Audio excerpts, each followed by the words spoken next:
Imagine if after you died, someone published your diary. I want it on the record right now. If I croak it, do not go into my phone notes app.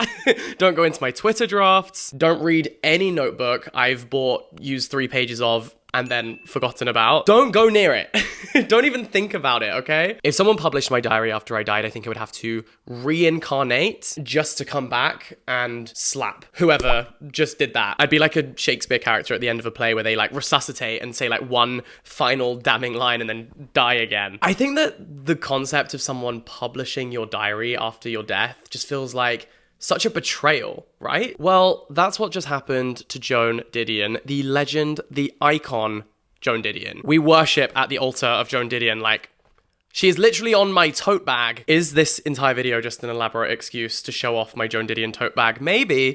She was just so effortlessly cool. And also, I do think that being plastered on a tote bag is like the literary equivalent of getting a stained glass window in a church in your likeness. Like, this is how bookish people show who they praise, who they revere. Tote bags and bucket hats. That is the way to a book lover's heart. That's how you know you're a literary icon. Throughout her illustrious career, Joan Didion held up a microscope to her own life and her own experiences. She examined what it was to be human, but using her own life as a reference point. And for this reason, she was constantly in dialogue with different versions of herself, like the past version of herself, as well as the present one. This is a quote from Slouching Towards Bethlehem. "I think we are well advised to keep on nodding terms with the people we used to be, whether we find them attractive company or not. Otherwise, they turn up unannounced and surprise us, come hammering on the mind's door at 4 a.m. of a bad night and demand to know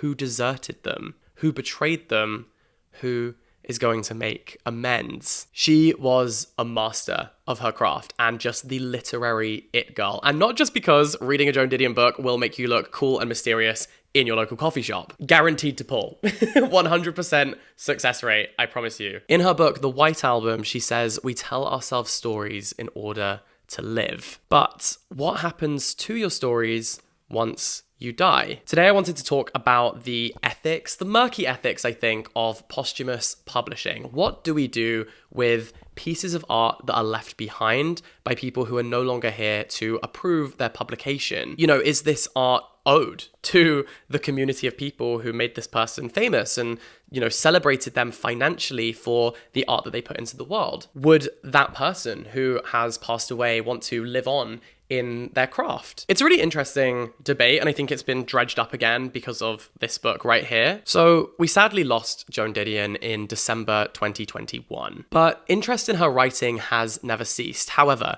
does that make it okay to publish things she didn't intend to be public? This is Notes to John. This is a book that was published this year, but the story behind this is that between 1999 and 2003, Joan Didion went to therapy, and she documented this experience in her journal. She addresses all of the articles that she wrote to you, and the you in question is her husband, John. She spoke in these articles, in these letters, in these journals, of her fear of aging and mental decline, but also her fears for her family, specifically her daughter, Quintana. Quintana at the time was really struggling with her mental health, and that manifested through addiction. These were really troubling times for Joan Didion. You can feel so much pain in her writing when you read this. She was really laying her heart bare, both to her therapist and to her husband in the letters. Now, Didion's relationship with her daughter is not undocumented. She actually wrote the book Blue Nights and The Year of Magical Thinking, which were about her grief following Quintana's death and also the death of her husband. But she carefully obfuscated and omitted details of Quintana's addiction. She never mentioned it in these books. Her therapy notes, of course, do not hide these things. Joan Didion wrote about her mental health and her grief, but she was a writer who exercised a very specific type of control. She knew what she wanted to share and what she didn't, and one of those things she clearly did not want to share was Quintana's addiction. She has this really brilliant essay called Why I Write, which is in response to the essay of the same name, Why I Write, by George Orwell. And in that essay, she talks about writing as a performance. She notes, "I write entirely to find out what I'm thinking, what I'm looking at, what I see, and what I mean, what I want, and what I fear." Joan Didion was generous in her honesty and her vulnerability in her life and in her writing, but she did keep some things to herself. And reading this, it maybe does feel like a bit of a betrayal. This collection of notes promises an unprecedentedly intimate look into the source material for Joan Didion's work. But do we need to know exactly what informed that work? Is this really just an invasion? Is it unprecedented specifically because Didion didn't want this level of intimacy to be shared with the world? In an article for The Atlantic titled "Joan Didion's Books Should Have Been Enough," Lynn Stager-Strong argues that the publication of these notes undermines an author famous for her control. That level of control was intentional and should be respected. She notes that this book is not art, because art making lives in the act of crystallizing the mess of life into a tighter, sharper form. It makes experiences that are separate from ours seem intimately real. It feels bigger than the material out of which it is carefully hewn. Literature emerges from exceedingly difficult acts of choice making, cutting off and away aspects of an experience that the writer feels is extraneous to the work. The art of writing something with the intention of publishing it is different to the art of just writing something for yourself. Lara Fiegel for The Guardian calls this book an invasion of privacy. There's a crude fascination in seeing some of the raw material behind this, but there's also something shameful about it. We're invading Didion's privacy, at times less as a mother than as a writer. She's caught in the act, writing workaday clunky prose. And as a certified Joan Didion stan with her face on a tote bag, you know, when I was reading this, I agree. It's not as stylized, it's not as punchy and audacious as her usual writing was. It feels really vulnerable and raw. Vogue also note how the entries are plain-spoken, blunt, and even a bit quotidian. So my question for you is, how can we ever justify publishing someone's therapy notes? It just feels a little bit wrong to be reading someone's therapy notes, you know? And this feels like a good opportunity to mention the benefits of therapy in general. It's something that's been really helping me, especially over the last year. It's something that I've been really investing time into and reaping the benefits of. And for that reason, I wanted to let you know that today's video is in paid partnership with BetterHelp. BetterHelp allows you to access therapy online at times that suit you from anywhere in the world. I think it's incredibly important to talk about the things that are bothering you and are troubling you, and sometimes just verbalizing it, telling another human and having them draw more out from you can help you to figure out your best course of action and ultimately be back to being the best version of you. When you sign up to BetterHelp, you just take a quick survey, which will help match you up with a credentialed professional. And the important thing to note here is that finding a therapist can be a little bit like dating. You know, you need to try someone out and see if it works for you and if it works for them. And if it doesn't, BetterHelp will help you find a new one. And you can start the journey of basically improving your life. If you want to check out BetterHelp, the link will be down below in my description box. And thank you so much to BetterHelp for working with me. So how could we ever justify publishing someone's therapy notes? On the one hand, all of the people who are written about in these notes and therefore in this book are dead. They're no longer with us. And so they will not see the repercussions of this being published. And also, Joan Didion was a writer committed to studying herself as the subject. And this feels like the final iteration of that. I'm holding it upside down. The final iteration of that. And also, some diaries should be published, like Anne Frank's diary, for example. That is a diary that demanded to be heard, but that was because it documented a historic event that would not have been documented otherwise. But on the other hand, how is it ever fair to publish something that someone wrote thinking it would be private? Joan Didion had already created art out of this source material, so did it ever need to be published outside of that? It feels like showing someone's construction lines, showing their draft on a scrap paper, you know? Or even like their research log, I guess. You know, it just feels a bit wrong. That brings us on to a wider debate, because this is not the first time this has happened. We of course have many posthumous albums: Johnny Cash, Sophie, Joy Division, Jimi Hendrix, and most recently Mac Miller. But I think an important distinction there is that this music was being created as art for public consumption. It was crafted with the intention of public attention, and I think that is what makes it just morally feel different. Back to the literary landscape, you know, Emily Dickinson only published 10 poems in her lifetime. And now we have something like 1,800 of them in print. And of course, we're so grateful. Emily Dickinson was a genius. 6 months after Jane Austen died, both Persuasion and Northanger Abbey were published. And Maurice by E.M. Forster was also published posthumously. A short story by Sylvia Plath called Mary Ventura and the Ninth Kingdom was published after her death. But she had submitted that short story before to Mademoiselle magazine. So this was clearly something that she had wanted to be published. It just hadn't been approved in her lifetime. And then after her death, there was renewed interest in her work. So when you can tell someone wanted something to be published, I feel like it's kind of fair game, right? So what about work that people had decided was no good and they didn't want to be published? Well, Alex Belth asks that very question for Esquire magazine in this article, Is it a betrayal to publish dead writers' books? He says, of course, we should consider people's intentions. It's why we write wills. Oh, that sentence is going to get me. Why we write wills.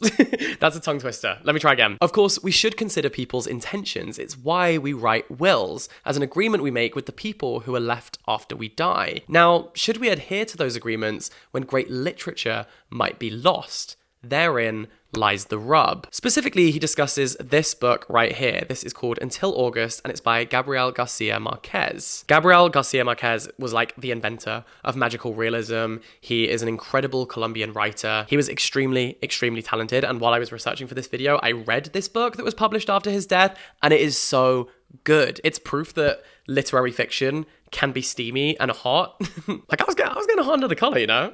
It's really good. However, this book remained unfinished in his lifetime, and he told his sons, this book doesn't work, it must be destroyed. And yet, here it is. Almost a decade after their father's death, it was published. And I wanted to read you this note from the introduction that they left. This is the preface of the book that is written by his sons. And basically what they point out is that Gabriel Garcia Marquez was really sick while he was trying to write this book. And so it essentially became a race between his artistic perfectionism and his vanishing mental faculties. So this is what they say. Judging the book to be much better than we remembered it, another possibility occurred to us, that the fading faculties that kept him from finishing the book also kept him from realizing how good it was. In an act of betrayal, we decided to put his readers' pleasure ahead of all other considerations. If they are delighted, it's possible Gabo might forgive us. In that, we trust. And so we have this brilliant little zinger of a book. Franz Kafka is another interesting example because he actually asked for all of his books to be burned, like all of his incomplete works to be destroyed when he died. And yet his friend Max Brod defied those wishes. And Max Brod is the reason that we now have The Trial, The Castle, and America by Kafka, even though they were incomplete in his lifetime. So is that work still valuable? Well, Robert Cohen, who is a professor in Kafka's work, had this to say. He actually thinks it is. You could argue that it's the very lack of completeness in those books that bothered Kafka that makes them so infinitely interesting and provocative for the generations that came after, especially as the impossibility of resolution and never quite getting there is what Kafka's work is all about. Which brings us to this dilemma facing those who handle a writer's literary estate. What if they believe that continuing to edit and publish a writer's work is what they would have wanted, like J.R.R. Tolkien, for example? And then again, I think that books obviously are one thing, but diaries feel like entirely another. Virginia Woolf's diaries are a famous example of diaries that have illuminated this writer's work and added so much texture when we are studying them. Professor Andrew Biswell explains how Virginia Woolf's diaries have established themselves as a useful companion piece to her writing. He says, the pleasure of watching over Woolf's shoulder as she documents the ups and downs of her writing life is immense. Truly, these diaries are so fascinating, and honestly, Virginia Woolf's only real crime in these is that she's just a bit of a gossip. But you know what? Aren't we all? On the other hand, you have writers like Philip Larkin, and Philip Larkin's legacy was completely tarnished when his letters were published. And that's because these letters were just absolutely seething with racial prejudice. They were published alongside some unfinished poems, and they kind of destroyed the way that the world sees Philip Larkin now. But then is it also important for us to have this context when we talk about someone? W.H. Auden, the poet, requested that his letters be burned after his death, but many of his friends and colleagues actually defied this wish by selling them to universities. And maybe that's a useful distinction, you know, like should this work be owned and accessible in academic institutions for scholars of these people's work? Should they be available in libraries as resources? You know, these letters are available for the public to read in the Didion and Dunn library. Is the distinction here that there is something kind of icky about someone making a profit from this by like putting it into a book? But then I guess to play devil's advocate, I mean, why would the devil need an advocate? But if the devil did need an advocate, what I would argue is, you know, if this work is already out there anyway, if it's publicly available through libraries and through academic institutions, why shouldn't it be available in a book as well? Does it really make a difference? And ultimately, can a writer's wish be overruled in favor of the culture? Maybe there's a grace period that we should leave before publishing someone's diary or therapy notes, in the same way that the author's work doesn't enter the public domain until 70 years after they've died. Maybe, is that the grace period that we should be offering? Or could an author's legacy begin to burn out in that time? I don't know, maybe it just feels kind of crazy to me that this was published only 4 years after Joan Didion died. But then Joan Didion's biographer, Tracy Doherty, noted that Didion was a careful curator of her image and probably would have burned these letters if she didn't want them to be published. Like, she would have known how valuable they were, and also that people would have wanted them to be published. So the fact that they still existed in such immaculate condition and had been preserved over the last 2 decades kind of does imply that maybe she wanted them to be found. The reality is we'll just never know. But it is worth noting that writers like Henry James and Charles Dickens both burned all of their unfinished notes and writing that they did not want to be published after they died. Writers do sort of begin to control that legacy as they age, I guess. Jay Perini, who published Hemingway's work after he died, is quoted as saying, "Most authors worth their salt will destroy their work if they don't want it published. Every writer knows that when you die, everything is fair game, unless you're an idiot." Even Salinger had to know that all those things he squirreled away all those years were bound eventually to come to light. J.D. Salinger, of course, brought us the book The Catcher in the Rye, but after his death, his son Matt Salinger has actually been working to gather all of his unpublished work and get it published. And his family have confirmed that all of what he wrote will at some point be shared. They told that to The Guardian. This apparently will include a manuscript about Salinger's brief marriage to a Nazi collaborator, and another book that is about Holden Caulfield, who is the character from The Catcher in the Rye. And so with all that in mind, Doherty, Didion's biographer, notes that although Didion was in decline in her later years, she wasn't incapacitated. In Doherty's words, she was not naive about either publishing or human nature. Leaving behind something as rich as this journal promises to be could not be accidental. Someone who knew the industry so well surely must have known that there would be interest in these notes after she died. But while other writers have written memoirs about their lives and their experiences, like for example, Ernest Hemingway wrote A Movable Feast, which is all about his time in Paris and being around other writers like Gertrude Stein and F. Scott Fitzgerald. He wrote that with the intention of publishing it. Yes, it's a memoir. Yes, it's about his life, but he always wanted the public to perceive that. But is it fair to assume the same thing for therapy notes? It kind of feels like the difference between making art and just writing. And you can write to make art, but it's part of the process. It's not the finished product. In his article for Esquire, Alex Barth concludes, "As far as the morality of posthumous publication goes, I've come to view them on a case-by-case basis. Yes, the writer's intentions should be honoured whenever possible, but there should be no absolutes. Let's face it, a certain amount of ruthless exploitation is endemic to the writer's life in the first place. The writer always steals from life and from everyone around them.